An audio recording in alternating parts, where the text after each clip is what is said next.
Shalom, saya Pendeta Robi Setiawan, bersyukur untuk kesempatan bisa ambil bagian dalam pelayanan online ini. Saya mengajar di STBI, Sekolah Teologi Baptis Indonesia di Semarang, untuk program Pasca Sarjananya. Saya bersyukur Tuhan berikan kami keluarga, satu istri dengan 2 anak, dan dua-duanya sudah menikah, dan kami sudah punya dikaruniai 2 orang cucu. Syukur untuk kesempatan bisa beberapa puluh tahun mengembalakan di Gereja Kristus Rahman Indonesia, GKRI, anggota daripada PGI dan PGLI. Dan sekarang ini saya sudah pensiun, emeritus, dan sekarang ini masih tetap mengajar di STBI Semarang. Dan saya bersyukur untuk kesempatan bisa ambil bagian dalam pelayanan ini, dan saya akan memberitakan tentang Kitab Wahyu, dan pada kali ini saya akan memberikan introduksinya terlebih dahulu. Introduksi Kitab Wahyu. Mari kita berdoa. Mohon Roh Kudus urapi hamba-Mu yang akan menyampaikan firman Tuhan, dan setiap kami yang mendengar dan menontonnya, kami semua dibimbing oleh Roh kebenaran. Bimbing kami, bimbing setiap kami, dan bimbing hamba-Mu. Dengarkan doa kami dalam nama Tuhan Yesus. Amin. Wahyu pasal yang pertama. Kita lihat ayat yang pertama. Inilah wahyu Yesus Kristus yang dikaruniakan Allah kepadanya, supaya ditunjukkannya kepada hamba-hambanya apa yang harus segera terjadi. Dan oleh malaikatnya yang diutusnya, ia telah menyatakannya kepada hambanya Yohanes. Saudara sekalian, tujuan penulisan kitab Wahyu tercantum dalam Wahyu pasal 1 ayat 1. Dikatakan memberitakan hal-hal yang harus segera terjadi. Dalam konteks waktu itu 2000 tahun yang lalu adalah konteks di mana Rasul Yohanes masih hidup, ya, sehingga di hadapan Tuhan yang Maha Kekal, kalau kita baca firman Tuhan segera terjadi, bukan berarti 1 menit, 1 jam, 1 hari, segera terjadi dalam konteks kekekalannya Allah, ya. Mungkin bisa di hadapan manusia bisa berapa tahun, ya kita nggak ngerti. Tapi dikatakan harus segera terjadi. Dan dalam konteks Rasul Yohanes waktu itu masih hidup, tidak akan lama lagi itu terjadi waktu itu, ya.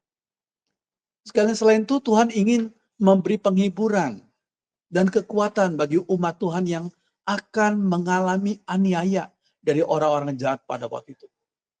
Jadi dunia ini melihat bahwa orang-orang Kristen yang waktu itu masih kelompok kecil, baru saja dimulai, mereka mengalami aniaya oleh pemerintah Romawi waktu itu yang belum mengerti, ya. Kemudian mereka juga dianiaya oleh kelompok Yahudi dan banyak bangsa-bangsa lain.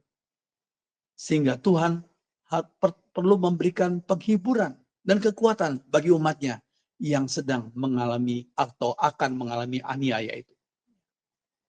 Gereja Tuhan waktu itu sedang terancam oleh kelompok penyembah berhala, ajaran-ajaran yang tidak benar, pengajar-pengajar palsu yang mencoba untuk merusak ajaran yang sehat, dan teror dari pemerintah Romawi yang jahat waktu itu.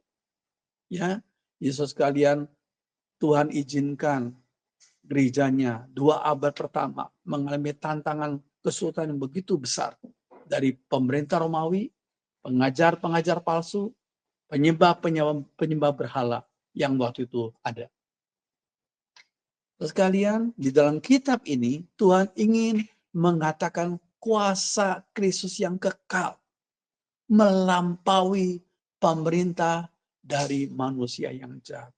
Jadi kuasa Kristus yang kekal. Manusia, raja-raja bisa berkuasa untuk sementara waktu, tapi mereka tidak kekal. Tapi ada raja segala raja yang bernama Tuhan Yesus yang kekal itu. Nah, yang berikutnya, pada akhirnya kemenangan terhadap semua kerajaan dunia ada pada Kristus yang akan memerintah untuk selama-lamanya. Sehingga dalam lagu Haleluya, chorus Haleluya Handel itu, sang raja Inggris waktu itu berdiri, gak usah disuruh. Karena dia berkata, aku harus berdiri, aku hanya sebagai raja Inggris. tapi yang kusembah, yang dipuji oleh umatnya, Raja segala raja. Ini suatu hal yang penting. Semua masalah dunia akan diselesaikan dan kerajaan Allah akan dinyatakan secara sempurna. Ya, ini penting sekali. Nah, sekarang ini kita melihat bahwa dunia ini dengan berbagai macam masalah. Tetapi semua masalah dunia akan diselesaikan. Dan kerajaan Allah akan dinyatakan secara sempurna. Dalam kitab Wahyu ini, Rasul Yohanes mengutip ayat-ayat dalam Perjanjian Lama sebanyak 245 kali. Dari minimal 20 kitab dalam Perjanjian Lama. Jadi nggak main-main ini. Sebanyak 244 kali dari minimal 20 kitab dalam Perjanjian Lama. Yang berikutnya. Next. Penulis dan tahun penulisannya. Sekalian, Justin Martyr, seorang bapak gereja pada tahun 135 Masehi, ketika menyinggung kitab Wahyu pasal 20, berkata bahwa bagian itu dinubuatkan oleh Rasul Yohanes. Pengakuan sang bapak gereja tersebut adalah kesaksian tertulis yang pertama kali di luar kitab Wahyu itu sendiri tentang Yohanes sebagai penulis kitab ini. Itu dikatakan oleh seorang bapak gereja yang bernama Justin Martyr. Next lagi. Nah, lalu diikuti oleh bapak gereja yang berikutnya, tahun 180 Masehi yang bernama Irenaeus. Dia mengutip 5 kali dari kitab Wahyu dan mengakui Yohanes sebagai penulisnya. Irenaeus. Ya. Kemudian seorang lagi bernama Clement dari Alexandria. Bapak gereja dari tahun 200 Masehi. Yang mendeklarasikan bahwa kitab Wahyu adalah bagian dari kitab suci. Ini deklarasi daripada Clement dari Alexandria tahun 200 Masehi. Ya, yang berikutnya, next lagi. Rasul Yohanes adalah penulisnya. Kita bisa lihat dari Wahyu 1, ayat 1, ayat 4, ayat 9, Wahyu 22, ayat yang ke-8. Nah, Wahyu 1 ayat 9 dikatakan, aku Yohanes, saudara dan sekutumu dalam kesusahan, dalam kerajaan, dan dalam ketekunan, menantikan Yesus berada di pulau yang bernama Patmos oleh karena firman Allah dan kesaksian yang diberikan oleh Yesus. Nah, dalam peta yang saya sudah berikan ini, saya berikan tanda merah situ, panah merah, itulah Pulau Patmos. Ya. Di dekat Miletus, dekat Samos, dekat Turki. Ya. Yohanes menyebut dirinya sebagai saudara dan sekutumu dalam kesusahan. Ya. Jadi dari kalimat ini, Yohanes ingin menyatakan empati yang besar. Empatinya yang besar, karena dia juga sedang mengalami aniaya. Dia sedang dibuang ke Pulau Patmos. Sehingga sebagai orang yang sama-sama dianiaya, dia menuliskan ayat ini, kitab ini, kepada mereka umat Tuhan yang sama-sama dianiaya. Dikatakan saudara dan sekutumu dalam kesusahan. Next lagi. Ya, teman sejati adalah teman pada saat kesusahan. Makanya dalam bahasa Inggris dikatakan a friend in need is the friend indeed. Teman dalam kebutuhan adalah teman yang sesungguhnya. A friend in need is the friend indeed. Jadi Rasul Yohanes ini yang sedang mengalami aniaya menuliskan suratnya kepada jemaat Tuhan yang juga sedang mengalami aniaya. Jemaat Tuhan pada waktu itu di banyak tempat sedang mengalami teror dan tekanan yang berat seperti yang juga dialami oleh sang Rasul Yohanes sendiri. Rasul Yohanes pergi ke Asia Kecil pada saat ia sudah tua. Mungkin setelah penghancuran Yerusalem pada tahun 70 Masehi. Yerusalem pernah dihancurkan oleh Jenderal Titus. Yohanes adalah orang yang paling dihormati oleh gereja-gereja waktu itu. Beliau adalah rasul yang paling senior usianya dan yang masih hidup di dunia. Rasul Paulus sudah meninggalkan dunia ini, dia sudah mengalami martir. Rasul Petrus, rasul-rasul yang lain, hanya rasul yang terakhir ini yang diberikan oleh Tuhan usia sampai lanjut, walaupun beliau sempat dianiaya, tapi enggak sampai mati-mati. Next lagi. Ya, sang rasul juga mengenal kondisi jemaat di Asia Kecil waktu itu. Ya. Rasul Yohanes adalah anak dari Zebedius dan mamanya yang bernama Salome. Lihat Matius 27. Ya. Matius 27 ayat 56 dikatakan di antara mereka terdapat Maria Magdalena dan Maria ibu Yakobus dan Yusuf dan ibu anak-anak Zebedius. Ya. Markus 15 ayat 40 dikatakan ada juga beberapa perempuan yang melihat dari jauh. Di antaranya Maria Magdalena, Maria ibu Yakobus muda, dan Yoses serta Salome. Salome adalah saudara perempuan dari Maria, ibu Yesus. Salome adalah mama daripada Yohanes yang menuliskan kitab. Next lagi. Rasul Yohanes adalah sepupu dari Yesus secara manusia ya. Yesus adalah 100% manusia, 100% Allah. Dan secara manusia, Rasul Yohanes adalah sepupu dari Yesus. Yakobus yang dihukum mati oleh Raja Herodes Agripa ya, pada tahun 44 Masehi, adalah saudara Yohanes itu. Lihat Kisah Rasul 12 ayat yang kedua. Keluarga ini tinggal di Bethsaida, Galilea. Karier mereka sebelum dipanggil oleh Tuhan adalah sebagai penangkap ikan. Dan mereka cukup sukses dalam usaha mereka. Ya. Jadi Tuhan memanggil seseorang bukan pada waktu sedang orang itu gagal, sini sana gagal. Tapi sebagian orang sudah sukses dalam bidangnya, Tuhan tuh panggil mereka untuk jadi hambanya yang full time. Ini contohnya adalah Rasul Yohanes. Ya. Dilihatnya Yakobus, anak Zebedius. Dan Yohanes saudaranya, ini Yohanes ini ya, sedang membereskan jala di dalam perahu.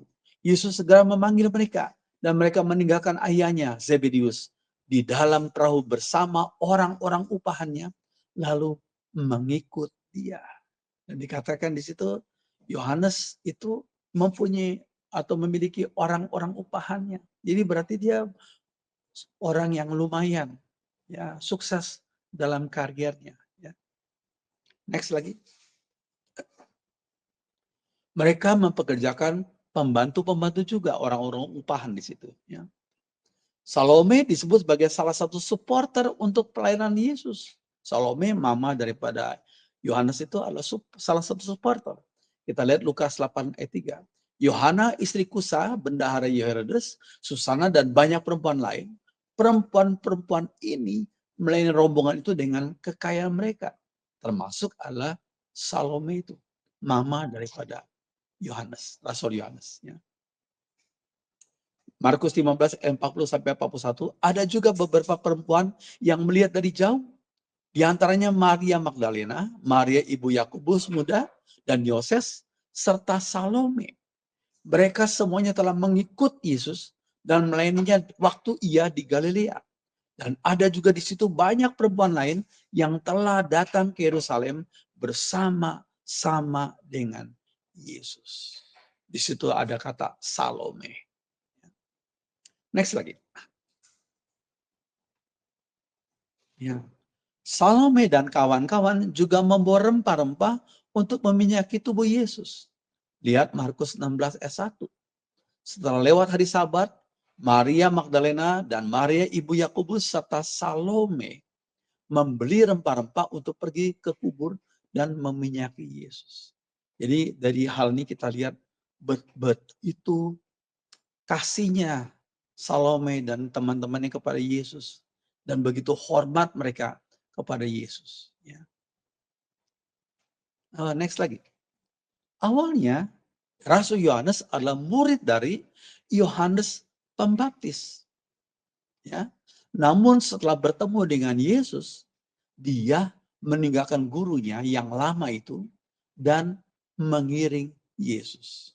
Ya, lihat Yohanes 1 ayat 35 sampai 42. Jadi kalau kita lihat pemunculan Yohanes Pembaptis adalah sekitar 6 bulan sebelum Yesus muncul melayani di dunia ini. Ya, sehingga Rasul Yohanes pernah jadi murid dari Yohanes Pembaptis. Namun ketika dia bertemu dengan Yesus, dia mengalihkan dirinya untuk menjadi murid daripada Yesus. Ya. Rasul Yohanes pernah disebut sebagai anak guru. Apa ini maksudnya? Lihat Markus 3 ayat 17. Mungkin karena emosinya waktu itu begitu cepat tersulut dan meledak. Sehingga dia disebut sebagai anak guru. Ini terbukti dia bersama Yesus dan murid-muridnya yang lain pernah ditolak oleh penduduk Samaria. Sehingga Yohanes pernah bertanya kepada Yesus, Tuhan, apakah engkau mau supaya kami menyuruh api turun dari langit untuk membinasakan mereka? Jadi lihat Lukas 9 ayat 54. Berarti Yohanes ini mudah tersulut emosinya. Ya. Sehingga dia disebut sebagai anak guru. Markus 3 ayat 17. Ya. Next lagi. Oke. Namun Yohanes itu seorang pemberani. Di hadapan Sanhedrin, yaitu Mahkamah Agama Yahudi, bersama dengan Petrus, ia berkata, ya ketika di hadapan Sanhedrin, yaitu ya, silakan kamu putuskan sendiri, manakah yang benar di hadapan Allah, taat kepada kamu atau taat kepada Allah. Sebab tidak mungkin bagi kami untuk tidak berkata-kata tentang apa yang telah kami lihat dan yang telah kami dengar. Ini luar biasa ini. Beraninya Yohanes dan Petrus itu berkata-kata di hadapan Mahkamah Agama Yahudi. Jangan lupa ya, Mahkamah Agama Yahudi 2000 tahun yang lalu adalah satu badan yang luar biasa. Sangat dihormati oleh masyarakat Yahudi. Dan ketika mereka ditangkap, dihadapkan kepada Sanhedrin ini, Yohanes dan Petrus berkata, silakan kamu putuskan. Manakah yang benar di hadapan Allah? Taat kepada kamu atau taat kepada Allah? Ya, ini satu sikap yang luar biasa berani dari Rasul Yohanes itu. Ya. Yohanes bersama Petrus mendoakan jemaat Samaria agar mereka terima Roh Kudus. Lihat Kisah Rasul 8. Ya. Ia berada di Yerusalem ketika Paulus dalam perjalanan misi yang kedua menemui mereka itu. Ya, karena Yohanes dan Petrus bersama dengan Petrus ya disebut sebagai soko guru gereja mula-mula. Lihat Galatia 2 ayat yang ke-9. Ya. Next lagi. Meskipun sudah ada 4 buku dalam Perjanjian Baru yang memakai namanya Injil Yohanes dan ketiga surat kiriman lainnya ya. Injil Yohanes, 3 surat kiriman, 1 Yohanes, 2 Yohanes, 3 Yohanes, ya sudah ada 4 toh. Tapi tidak pernah Yohanes menyinggung tentang dirinya di dalam keempat kitab tersebut. Kecuali di dalam kitab Wahyu. Lihat Wahyu pasal 1 ayat 1. Ya. Ayat 9 dikatakan, aku Yohanes, saudara dan sekutumu dalam kesusahan, dalam kerajaan dan dalam ketekunan menantikan Yesus. Berada di pulau yang bernama Patmos. Oleh karena firman Allah dan kesaksian yang diberikan oleh Yesus itu. Jadi di sini Yohanes menyatakan dirinya sendiri. Ya. Dia sebagai seorang yang menjadi sekutu dalam kesusahan, dalam kerajaan, dalam ketekunan menantikan Yesus. Dan waktu itu dia dibuang ke Pulau Patmos. Ya, karena kesaksian yang diberikan oleh Yesus. Puji Tuhan. Next lagi. Menurut tradisi, Sang Rasul menggunakan tahun-tahun akhir hidupnya di kota Efesus. Dan pada waktu bersamaan juga melayani keenam jemaat lainnya yang tercantum dalam Lukas 2 sampai 3. Ya. Kitab Wahyu ini ditulis kira-kira tahun 95 Masehi saat Kaisar Romawi yang bernama Domitianus, ya, yaitu tahun 81 sampai 96 Masehi, itu Domitianus memerintah waktu itu. Ya. Keempat bapak gereja yaitu Irenaeus, Victorinus, Eusebius, dan Jerome setuju dengan tahun penulisan yaitu tahun 95 Masehi itu. Ya, ya diteguhkan oleh 4 tokoh gereja ini. Ya. Oke, next lagi. Pulau Patmos. Kita mau tahu Pulau Patmos. Pada waktu lalu, pulau ini adalah tempat hukuman, yakni tempat pembuangan para penjahat politik dari kerajaan Romawi. Ya, ini tempat pembuangan para penjahat politik. Kita bisa bandingkan kalau di Indonesia waktu lalu itu satu pulau yang namanya Pulau Buru. Ya, sudah lihat dalam peta ini ya, Pulau Buru di situ. Ya, itu adalah tempat untuk pembuangan para penjahat politik. Ya, itu hanya perbandingan saja. Tapi 2000 tahun yang lalu, kerajaan Romawi pernah memakai Pulau Patmos untuk menjadi tempat pembuangan penjahat politik. Termasuk yang dibuang adalah Rasul Yohanes. Next lagi. Mereka dipekerjakan sebagai buruh paksa pertambangan ya di pulau itu. Ya. Pulau Patmos itu sangat kecil. Terletak di sekitar lepas pantai Asia Kecil. 28 mil dari Samos, luasnya itu hanya 10 mil panjangnya. Jadi 1 mil itu sekitar 1,6 kilometer ya. Jadi kalau 10 mil ya sudah bisa kalikan sendiri ya. Dan lebarnya cuma 6 mil. Puncak yang tertinggi hanya sekitar 250 meter saja. Itulah kondisi Pulau Patmos waktu itu ya. Menurut tradisi, Yohanes dibuang oleh Kaisar Domitianus ke Patmos pada tahun 95 Masehi dan berada di pulau tersebut selama 18 bulan. Jadi 1,5 tahun. Ia tinggal di sebuah gua buatan dekat Skala yang namanya itu ya. Di tempat itulah sang rasul menerima wahyu dari Tuhan yang kita baca sekarang di kitab Wahyu ini ya. Next lagi. Oke, untuk mengenangnya didirikan suatu biara di tempat tersebut. Sekarang tempat itu dinamai Patino. Patino. Ya. Oke. Pulau ini selama berabad-abad sempat dikuasai oleh Turki. Oh, direbut kembali oleh Italia pada tahun 1912. Ya, supaya kita bisa tahu latar belakangnya. Ya. Oke, next lagi. Latar belakang sejarah. Kita lihat ya. Surat ini ditulis sekitar tahun 95 Masehi pada waktu pemerintahan Kaisar Domitianus. Ya. Ini kira-kira patungnya ya, Domitianus.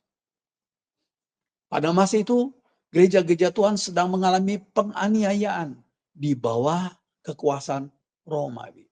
Ya. Oke, next lagi. Pada awalnya, penyembahan kepada kaisar muncul karena kemauan rakyat sendiri. Kok kemauan dari rakyat sendiri ya? Dorongannya muncul secara spontan karena rasa terima kasih rakyat kepada kerajaan Romawi yang telah membangun banyak daerah yang rusak, bahkan hancur karena gempa bumi. Sehingga mereka merasa, aduh berterima kasih sekali karena sudah dibangun kembali, diperbaiki jalan-jalan dan banyak fasilitas lain oleh Kaisar Romawi itu. Ya. Rakyat menganggap bahwa kota Roma ada di bawah anugerah Dewi yang bernama Dewi Roma. Sehingga timbullah pengilahian kota itu. Itu latar belakangnya ya. Itulah latar belakang timbul pengilahian kota itu. Next lagi. Ya, kuil pertama yang dibangun untuk Roma berada di kota Smyrna pada tahun 195 sebelum Masehi. Kemudian Dewi Roma dipersonifikasikan di dalam diri sang kaisar. Hal itu dimulai pada saat kematian Julius Caesar. Ya, inilah kaisar pertama yang dianggap sebagai dewa gitu ya. Oke, karena personifikasi daripada Dewi Roma. Ya. Oke. Nah, Kaisar Agustus, sudah lihat gambar yang di bawah itu, penggantinya mengizinkan pembangunan kuil untuk Julius Caesar itu di Asia dan di Bitinia pada tahun 29 Masehi. Ya, oke. Itu latar belakangnya, supaya sudah tahu ya. Next lagi. Kemudian provinsi yang tidak ada warga negara Romawinya diizinkan untuk membangun kuil bagi Kaisar Agustus dan kota Roma. Yang sudah lihat gambarnya ini, kuil penyembahan kepada Kaisar Romawi. Seperti ini gambarnya ini, reruntuhannya. Next lagi.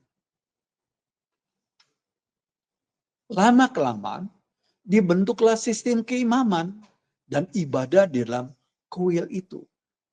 Ya. Setelah Kaisar Agustus, memerintahlah Kaisar Tiberius, Caligula, Claudius, Nero, Galba, Otto, Vitellius, dan Titus. Ya. Beberapa dari mereka mendorong penyembahan kepada Kaisar itu, tetapi yang lain malah melarang penyembahan kepada Kaisar. Jadi nggak semua Kaisar ya, tapi beberapa Kaisar memang mendorong penyembahan kepada Kaisar itu. Nero tahun 37 dan sampai 68 Masehi adalah seorang kaisar yang paling kejam yang tercatat dalam sejarah. Bahkan dia membunuh mama dan istrinya sendiri. Itu Nero itu luar biasa jahatnya. Ya.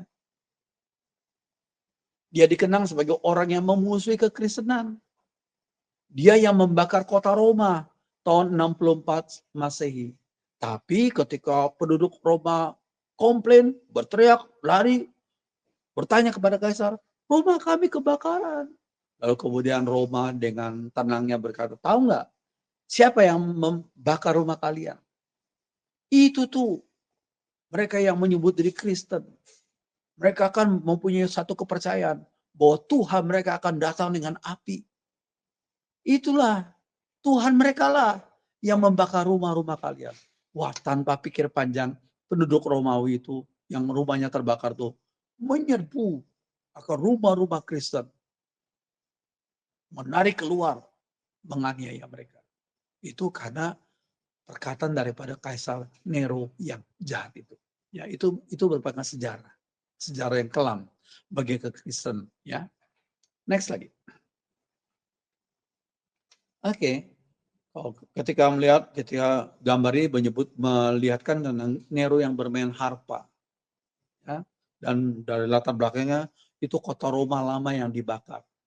Lalu orang-orang Romawi yang rumahnya kebakaran, mereka menyerbu. Mereka komplain kepada Kaisar Roma. Itu Nero itu.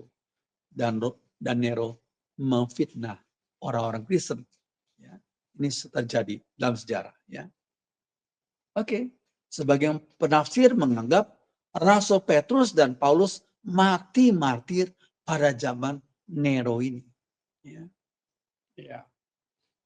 Pada tahun 68 Masehi, Nero membunuh dirinya sendiri. Itu sejarah juga. Ya. Oke, next lagi. Nah, tentang Kaisar Domitianus yang memerintah tahun 81 sampai 96 Masehi, dialah seorang pembunuh yang disebut berdarah dingin dan memerintahkan penyembahan dari rakyat terhadap dirinya. Ini seorang kaisar yang begitu jahat, ya, dan memerintahkan rakyat menyembah dirinya. Ya. Dia memimpin penganiayaan yang sangat sadis terhadap umat Kristen, orang-orang Yahudi. Ya. Dimanapun Domitianus muncul, Orang-orang harus berteriak, mengeluh-elukanlah Tuhan kita. Dan untuk nyonyanya, bayangkan, Domitianus dipanggil dan meminta rakyatnya untuk memanggil dia sebagai Tuhan. Eluh-elukanlah Tuhan kita. Dan untuk nyonyanya, dia mengaku diri sebagai Allah. Setiap pengumuman yang dibuat untuk segenap kerajaan harus dimulai dengan pernyataan Tuhan kita Domitianus memerintahkan. Selanjutnya bagaimana? Ya. Ini satu klaim yang sungguh keterlaluan ya dari Domitianus ini. Next lagi. Kalau ada kata sambutan untuk dirinya, haruslah dimulai dengan kata-kata Tuhan dan Allah. Segenap masyarakat di Kerajaan Romawi harus menyebut Domitianus sebagai Allah, atau kalau nggak mau ya mati. Ini satu sikap yang luar biasa kejamnya. Ya. Satu kali setahun, setiap orang di depan para hakim kota harus membakar kemenyan sambil menyebut Domitianus adalah Allahnya. Ini histori, ini sejarah. Ya. Kita lihat contoh gambar ini. Koin yang bergambar Domitianus waktu itu. Ya. Oke, next lagi. Orang-orang Kristen pada waktu itu nggak punya kuasa, nggak ada pengaruh, dan nggak ada jabatan dalam pemerintahan waktu itu ya. Dalam situasi seperti itu, mereka harus pilih Kristus ataukah Kaisar. Nah, Caesar or Christ, Christ or Caesar. Nggak ada kompromi. Kalau memilih Kristus ya mereka mati. Gitu. Ya. Itulah yang mereka berhadapan waktu itu. Lihat saja Wahyu 14 ayat 9 sampai 11 ya. Dengan seorang malaikat lain, malaikat ketiga menyusul mereka dan berkata dengan suara nyaring, jika seorang menyembah binatang dan patungnya itu dan menerima tanda pada dahinya atau pada tangannya, maka ia akan minum dari anggur murka Allah yang disediakan tanpa campuran dalam cawan murkanya, dan ia akan disiksa dengan api dan belerang di depan mata malaikat-malaikat kudus dan di depan mata anak domba. Siang malam mereka tidak henti-hentinya disiksa, yaitu mereka menyembah binatang serta patungnya itu, dan barang siapa yang telah terima tanda namanya. Ini merupakan ayat-ayat yang menyinggung tentang penyembahan kepada kaisar itu. Ya. Mereka selamat dari hukuman kaisar, tapi mereka dihukum oleh Tuhan Yesus Kristus itu. Ya, puji Tuhan. Next lagi. Pada waktu itu, Kerajaan Romawi sudah hampir pada puncak kejayaannya. Kerajaan ini mengembangkan kekuasaannya sampai ke seluruh dunia. Yang dikenal waktu itu ya. Jumlah tentaranya besar dan terampil. Jalan-jalan utama dipenuhi dengan berbagai macam bisnis. Mereka berdagang dengan Spanyol, distrik Laut Merah, Tirus, Afrika Utara dan Tengah, India, Asia Timur, Arab, Mesir, Gaul, dan daerah Danube. Lihat Wahyu 18 ayat 11 sampai 14. Jadi ini merupakan latar belakang sejarah yang pernah terjadi. Ya, jadi kitab Wahyu ini bukan kitab yang hayalan saja, tapi berlatar belakang sejarah yang pernah terjadi. Next lagi. Wahyu 18 ayat 11 sampai 14. Dan pedagang-pedagang di bumi menangis dan berkabung karena dia. Sebab tak ada orang lagi yang membeli barang-barang mereka. Itu barang-barang dagangan dari emas dan perak, permata dan mutiara, dari lenan halus dan kain ungu, dari sutra dan kain kirmisi. Pelbagai jenis barang dari kayu yang harum baunya. Pelbagai jenis barang dari gading. Pelbagai jenis barang dari kayu yang mahal. Dari tembaga, besi, pualam, kulit manis dan rempah-rempah. Wangi-wangian, mur dan kemenyan. Anggur, minyak, tepung, halus dan gandum. Lembu sapi, domba, kuda, dan kereta. Budak, bahkan nyawa manusia. Dan mereka akan berkata, sudah lenyap buah-buahan yang diingini hatimu, dan segala yang mewah dan indah yang telah hilang darimu. dan tidak akan ditemukan lagi. Ini tentang kondisi dan hukuman terhadap mereka, terhadap orang-orang yang menolak Yesus Kristus sebagai Tuhan mereka. Next lagi. Ya, namun kerajaan Romawi itu diperintah dengan sikap yang tidak bermoral. Berbagai macam kejahatan terdapat di mana-mana. Perceraian mudah saja terjadi. Dan punya anak dianggap sebagai hal yang memberatkan. Banyak anak dijual untuk dijadikan budak. Atau anak-anak dibesarkan oleh para budak. Hal itu terjadi waktu itu. Ya. Kota Roma adalah pusat pemerintahan yang kuat. Pemerintah memaksakan penyembahan kepada agama yang salah. Yaitu penyembahan kepada Kaisar. Lihat Wahyu 13 ayat yang kelima. Dan kepada binatang itu diberikan mulut yang penuh kesombongan dan hujat. Kepadanya diberi juga kuasa untuk melakukannya 42 bulan lamanya. Nanti katakan lihat ya, makna simbol-simbol ini apa? Apa maksudnya 42 bulan itu? Ya. Next lagi. Penyembahan tersebut tentulah berlawanan dengan ajaran Kristen yang mengaku bahwa hanya Yesus adalah Tuhan dari dunia ini dan Kaisar hanyalah salah seorang pemimpin negara yang sementara saja, gak kekal, sementara saja.